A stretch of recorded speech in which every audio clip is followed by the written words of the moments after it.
uh, given pandemic, given the coronavirus, and that it is impossible to roll everything back, that we are now giving even more power to governments.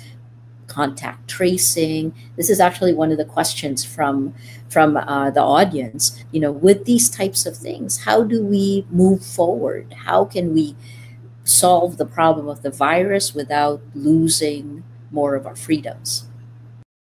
I think some of it comes into how you expressed the concern as we go, you know, we can't roll any of this back, or we can't roll all of this back.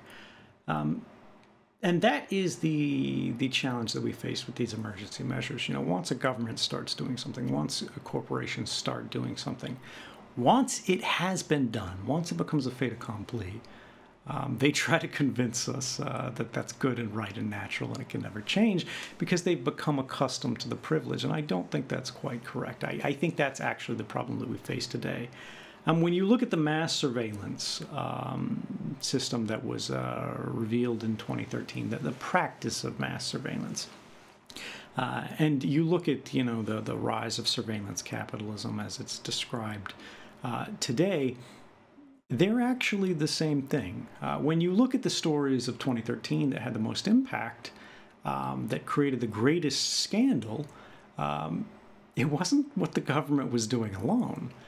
It was the government was going to the corporations. They were going to the major telecommunications providers in the United States, and they were saying, we want the phone records of everyone in the United States, man, woman, child, regardless of whether they're suspected of crime, and we want you to provide them to us every single day on a rolling basis.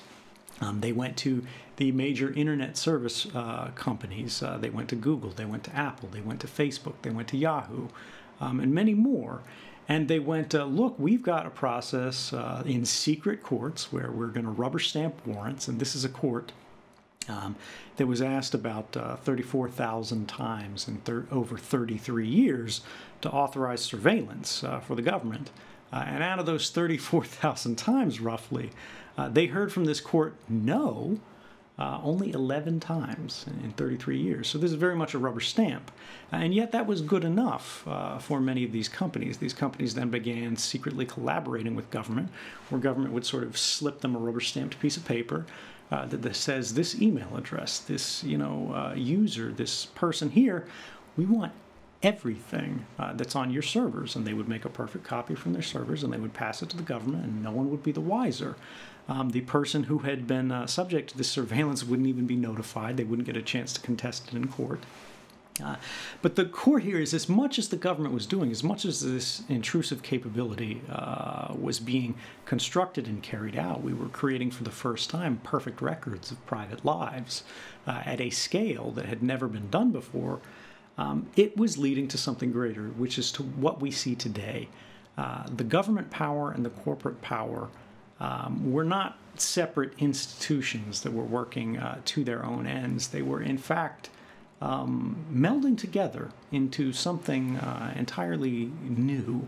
And it is this collaboration between corporate and government power that we have seen today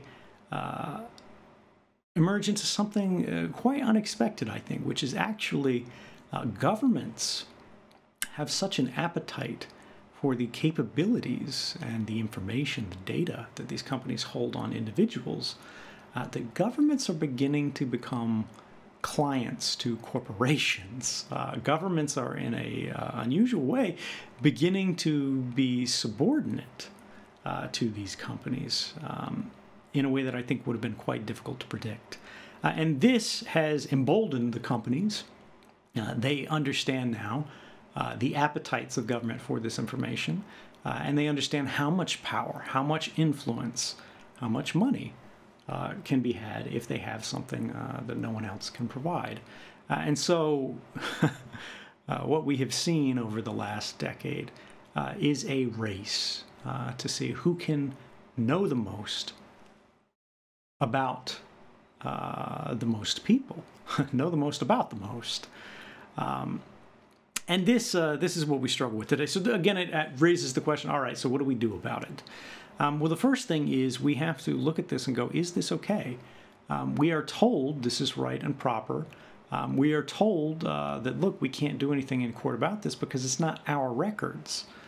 Even if the data is about you, even if it's your messages, they say, well, these things belong to the companies. They're the company's records. They're on the company's servers.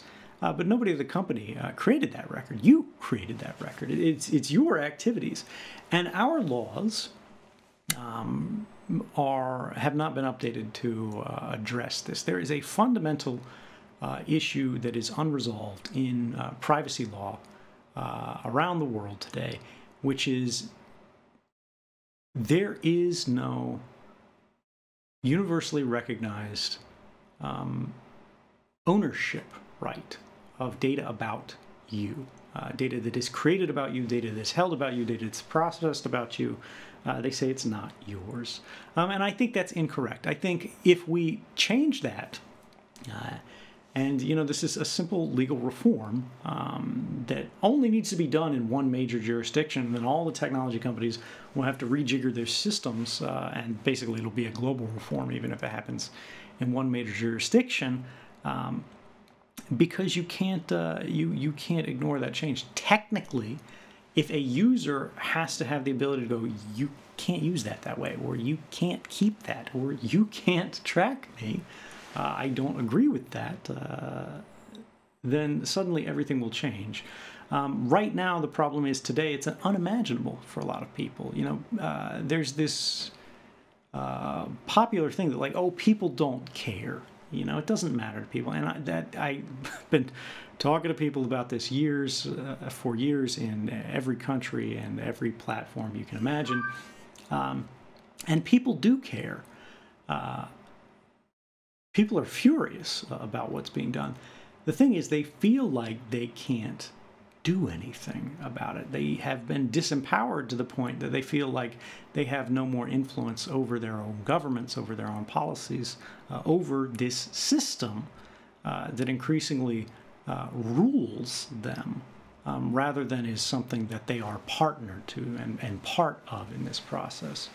And I think once we realize that, collectively, change will happen very quickly.